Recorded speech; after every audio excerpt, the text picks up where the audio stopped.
If we are existing in a reality where we can see that the male has been elected, can it still mean that we are observing this through a glass wall, or does it mean that we are essentially on the other side of this glass wall with this elected person? If so, is there still time to switch sides by following our passion and going more neutral?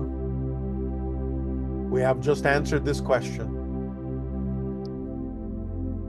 When you made your statement in Sedona, I presume you knew that the outcome of the election would be the male winning. Knowing this, your taking responsibility comment makes sense, that we must take responsibility for this path that we've chosen. If we voted for the female, what does it mean to take responsibility here? What it means is that at this point, as we have said, it doesn't matter who you voted for. Taking responsibility is taking responsibility to your reaction and response to the transmission that we delivered. That's what we mean by taking responsibility. And we are now discussing the idea of the actions necessary to take responsibility for your responses and reactions by coming together and having open discussions, clear discussions, by understanding each other, by listening to each other, by really talking with each other. This is what's important now, and would be a true expression of your willingness to take responsibility for the initial reactions and responses that you had to our comments in our transmission. This is now what we're watching. This is now what we're observing. This is what's important to move forward, no matter who you voted for, no matter what your election is. As we said, this is a play playing out, and what's going on behind the scenes is actually more about what's really going on your planet than it is in terms of the play act that happens to be your elections. For that is a screen.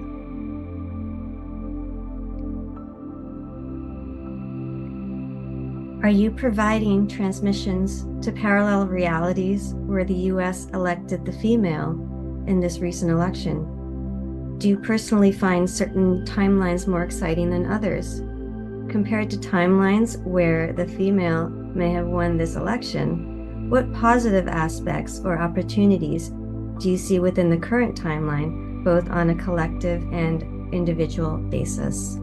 I believe you are beginning to see how the way in which a lot of these questions are framed are now becoming irrelevant based on what we have already said.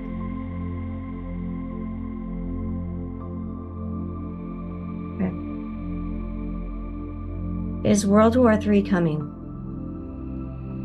We talked about the idea of the imbalanced energy that is typically referred to as masculinity might lead in that direction. It doesn't mean it will happen. It will lead in that direction. Remember, the idea of what you might refer to as World War III does not necessarily have to be and never will be a nuclear exchange.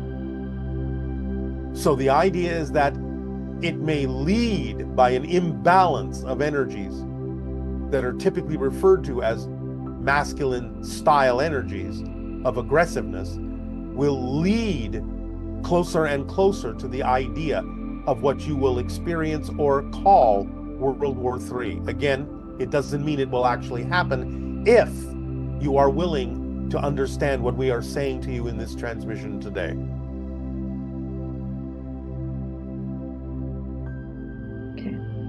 We are now speaking on behalf of the Interstellar Alliance Council. And we are giving you the result of the discussions that are ongoing in this council. So, we would strongly encourage you to pay attention to the way in which information is being given to you, to listen to the wording, for it is precise. We said things would lead in certain directions. Not that it was inevitable, but nevertheless, by allowing yourselves to begin true communication, you can pull yourselves back to the center, to be with one another, and to empower yourselves in a multitude of ways that will allow you to dispel the veil that you think is your political reality, which is nothing but a smokescreen for what is really going on behind the scenes, so that you can truly open your eyes and see your world for what it is and how you can truly decide together to change it in ways that will allow you to join the galactic community in a positive way.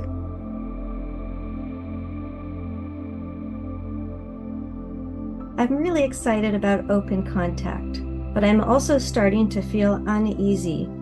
I feel like it's almost like being excited about the second coming of Jesus, and I never want to be the one to be tied to dogma or feel like I am a follower, even if I'm a follower of Bashar. I also don't want to be accused of being in some kind of cult. Can you help me with these feelings of uneasiness? Again, it's all about self-empowerment, taking responsibility for yourself, being responsible to others to be yourself. The idea, as we have expressed many times, of what you call the second coming is the awakening of the Christ consciousness within each and every heart of every person. It is not about dogma. It is about claiming your own spiritual relationship to all that is, to Source. It is about being the unique individual that you are and being of service to others by being who you are. Our political system is struggling to function as intended by our founding fathers. With corruption in politics and highly qualified candidates unable to compete against dishonest ones, what steps can we take to reform our government and improve its functionality? What principles or strategies should guide us how our country is governed? We have told you what the next step is.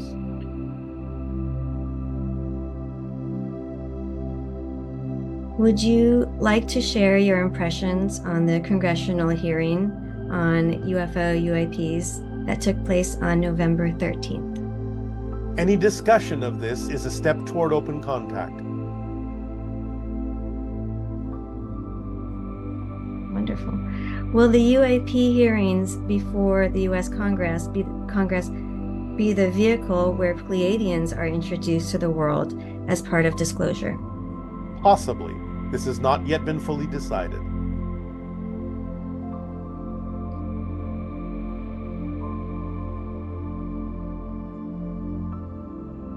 In the light of the election cycle, we can truly see what diverging train tracks look like from the political left and right, based on your definitions of positive and integration and negative and separation. Would choosing either political side and shunning the other be fundamentally negative? Shouldn't we be integrating both sets of viewpoints in order to remain positive? As we have just said, yes, it's time to come together. It's time to look at the train tracks in this way. There is a track, meaning one rail. There is another track, one rail. There is a third track in the center. Allow yourself to view all three of these tracks, all three of the rails. Allow yourself to be on the train that may be using these two rails, and you can be on the train that may be using these two rails, but understanding that there is a common rail in the center. Allow yourselves now to come back to the glass wall, as we have just encouraged you to do. Now is the time for this. All of the preparation, all of the buildup, all of the positive, all of the negative. Again, a transmission from the oracle at the end of these questions will highlight this idea in a way that will allow you to fathom in your own way, at your own time, the interpretations and meanings that will allow you to move forward. We will not comment on the interpretation. We will not comment or respond if you ask us, did we get the right interpretation? There is no right interpretation in the ultimate sense. You will each decide for yourselves, and you will each decide together what the interpretation actually means, but it is being delivered because it is time for it to be delivered. And it is something that will create a little bit of mystery in you to allow you and encourage you to explore that mystery together, to understand in fullness and in the fullness of time toward contact what it actually means for you.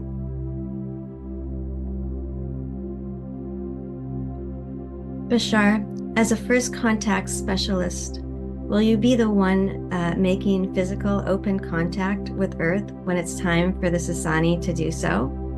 And since you have connections to Earth, how do you feel about this, and what does this mean for you personally? I will be among the first contact specialists from my civilization, yes. Obviously, this is representative of my passion, or I wouldn't be doing it. So that's what it means for me personally. I am very passionate about interacting with humans on Earth because I understand and I can see, I can observe the incredible potential, the incredible power you have to transform your world into heaven on earth. But it requires that you come together to do so. We are very excited to meet you. As are we to meet all of you. But the yous that we will be meeting will not be the yous that you are today. So become the yous that are the yous who will meet the us's.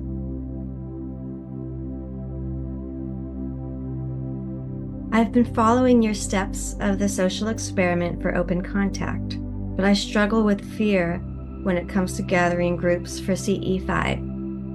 I'm fine practicing alone, but fear of being labeled crazy in my conservative community holds me back from involving others. How can I overcome this fear and take action without missing out? Do you understand that the leader of the congressional UAP investigation is a conservative?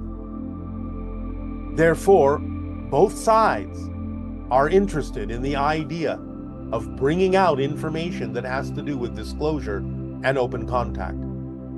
Learn what is going on and who the players are, and that may assuage your fears by understanding that you can rely on simple information to describe what is going on, and that many different people from many walks of life and many belief systems are coming together with regard to the idea of disclosure and the discussions of UFOs and UAPs. And this is what we're talking about.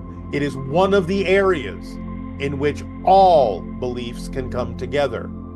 The very concept of open contact can be connective and uniting, no matter what your personal, philosophical, or political, or economic, or social beliefs may be.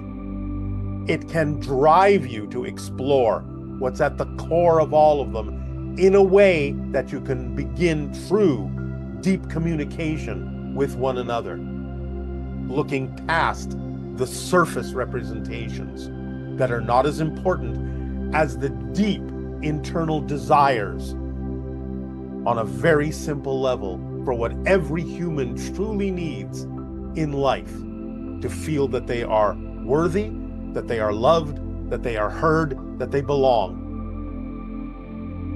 So let open contact and anything that has to do with it bring you together. Fear not. You are not alone in that endeavor. If the Pleiadians are going to be the first ones to land, why don't we hear much about them or from them? There is actually a lot of information about them. If you will pay attention to the idea of things like UFO sightings, you will find that most of the sightings, the vast majority at this time, are actually Pleiadian ships. They're getting you used to their presence in a variety of ways. So, even though your news programs may not carry awareness of who these ships belong to, I'm telling you now, most of them are Pleiadian ships. Are the ships on the videos that were published, are those the Pleiadian ships? Some of them. Can you describe what they look like? There are a variety of types. Some of them, like our ships, are triangular. Some of them are saucer shaped. Some of them are cylindrical. It just depends upon the ship's function. What technology was given to us by ETs in the past 50 years? And what will be the first 2 or 3 technologies that they will share, or you will share with us when open contact occurs? As we have said, holographic recordings of your entire history, going back thousands upon thousands of years. Certain kinds of genetic, vibrational medical understandings, what you may term free energy devices, will also be part of some of the technologies that we will aid and assist you with, among other things. Technologies were given to us by ETs in the past 50 years. Some of the ideas that were understood and reverse engineered from some of the retrieved UFOs that humans on Earth got their hands on have aided and assisted some of your technological breakthroughs over time with the aid and assistance of interactions with certain extraterrestrials and a few of your scientists. We are not going to go into specifics about that at this time. Okay. Humans have a history of mixing genes with other species and civilizations. For instance, DNA testing revealed that my mother has 2% Neanderthal ancestry. Given this history of genetics mixing, my question is twofold. First, is it true that the Pleiadians are known for being exceptionally good-looking? Second, if so, are the Greys and hybrid aware that after open contact, the 6th and 7th hybrid races might include significant percentage of Pleiadian DNA if they mingle with humans? There will be some mixing of Pleiadian DNA. There will be some mixing of hybrid DNA. This is all we will say at this time. Look to your understanding of Willa Hilla Chrissing to have a better idea of what we're saying. Is she a mix? Yes, of course she is. With what? Human and hybrid. And many other things. You've been mentioning the mantis beings more frequently. Yes. You describe them as being very wise and as the overseers of the Greys being in the hybridization program. I'd love to learn more about their background and evolution as a species. Could you share which planet or system they originate from? What does it say on their Interstellar Alliance ID cards? They originate from a dimension that is very similar in vibration to the angelic realm. They do not originate from a planet. Do they actually look like praying mantises, and do they have any connection with the insect on Earth? They do have a strong resemblance to the idea of the praying mantis insect. We will go into the idea of the connections that may exist between them and the praying mantises on your planet at another time in another transmission. Did gray beings develop technology to travel to a parallel universe, our Earth, on their own, or using help from another race? If so, what race was it, and in exchange for what? Again, they were aided and assisted by the mantis beings and a few others to have the technology to tunnel into parallel realities. Again, the idea was to make sure that they did not die out. It is of vast importance that certain experiences for the soul continue to develop, to afford opportunities for soul growth in the cosmos. This takes on awareness and knowledge of a whole different level of understanding of how the soul chooses to have experiences in physical incarnations in order for its forward momentum, its expansion, and its growth. There are programs that exist, so to speak, aided and assisted by highly advanced beings that provide many different forms of opportunities in physical incarnational realities for souls to grow. It is important that these do not die out. Therefore, it was perpetuated for the good of all, for the greater good of the soul's growth within existence.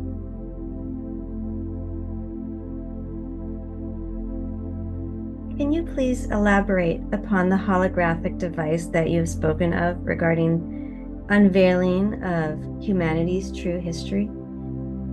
How would individuals access this device? Would there be multiple devices, etc.? Yes, there can be multiple devices. Some of them will take on different appearances. Some of them will be spherical, almost like you're looking into a crystal ball. Some of them will sort of be tablet-like and be semi-transparent, where images will appear either over them or within them.